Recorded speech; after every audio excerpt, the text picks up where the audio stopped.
How can we make experiences that humans and non-humans can share? Why are there so many examples in nature of material that's strong and more lightweight than what's possible in contemporary products? Architect historian Lars Spoibrick says that the reason is something called organic differentiation. And like the shell of a turtle, each cell is consistent but slightly different. And that difference makes it stronger than a perfectly symmetrical design. He says medieval architecture applied organic differentiation for more strength with less matter all the time until the Gothics came along and decided it was mathematically naive and straightened everything. Of course, eventually with the advent of steel in the 20th century manufacturing, all designers and architects were taught to build with form and function in mind. They were taught eliminating the inessential and creating harmonious patterns based on the grid. Parallel lines and right angles is where success was measured by how elegance and efficiency of these principles were implemented. So each year, architects in Stuttgart put organic differentiation principles into practice by scanning, for example, the exoskeleton of a beetle to create a full-scale pavilion. The real game changer here are algorithms used to digitally fabricate a new type of architecture that is stronger and lighter than those made of grids and steel, and that are closer to building the way nature builds than any 20th century design could do. In fact, the first pavilion was so successful, it blew away, and they had to address anchoring it.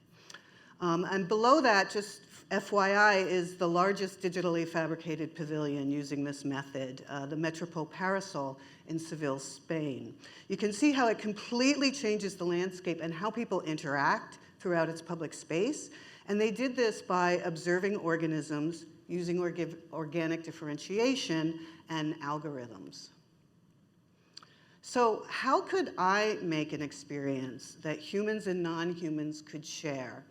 In this earlier cross-species artwork, literally for the birds, I used an algorithm based on a microorganism onto a material that is seen as clear to humans, but a deeper than deep purple to birds, a color that's below the UV spectrum that humans can't see. And below, on the lower left, is me in front of my office window with that same pattern. And I was working on a long-term community project at the time. And so I stared at it every day and observing that in addition to defying architecture, organic differentiation defies the Cartesian map we often put on members of our community. And so just like architecture, we tend to create an even box of expectation on our citizens, which can be punishingly disappointing if everyone doesn't fit neatly into each cell, and we measure their success against this singular expectation. But with this pattern, each shape is unique and fits necessarily into the whole. Some forms are small, some are complex, and some are dominating, but they're efficient in their layout and use of material. And I thought, why can't communities work like this? Why can't we appreciate and reward more types of people, skills, intellects, languages, sexualities, ethnic knowledges, and abilities, and not as something to tolerate, but as something vital and necessary for a whole social structure to work? And eventually I learned that there was a name for this idea, and it's called emergent strategies, which looks at bees and flocking behavior. I think I have, whoops. They look at bees and flocking behavior. Thank you. Sorry. Okay. So murmuration, so if we look at murmuration, such as starlings, they have leaders that morph the pack in new directions, but maybe they also have anarchists, entrepreneurs, artists, and maybe even scientists, or any outliers with new important theories that morph a group. So with this in mind, I was invited to be an artist-in-resident at IMET, a marine biology lab in the Inner Harbor, to actually bypass the algorithms and look directly at organic differentiation and biophenomena that can hopefully recenter our human experience to view that of another species. So there I learned that these critters here, dinoflagellates, along with diatoms, are the primary food source for all of the ocean. And just as significant as food, they're the primary producers of the ocean's oxygen through photosynthesis. In fact, they produce half the world's oxygen, blowing away the Amazon, and they survive for hundreds of millions of years. And they're also the carbon foundation for fossil fuels, including the marble papers I made from the dinoflagellate tar balls in the Gulf of Mexico. So that's self-sufficiency and flexibility. So flexible enough for possibly 25,000 variations of these organisms. One reason for their success is that they have multiple reproduction strategies. In fact, there's this ancient theory of symbiosis where one unicell critter swallows another and takes on its characteristics to produce the eukaryotes. So imagine in our world of biomedical ways of altering our bodies, but to actually get longer eyelashes, you swallow the eyeball of a giraffe and poof, you and all your offspring now have long eyelashes.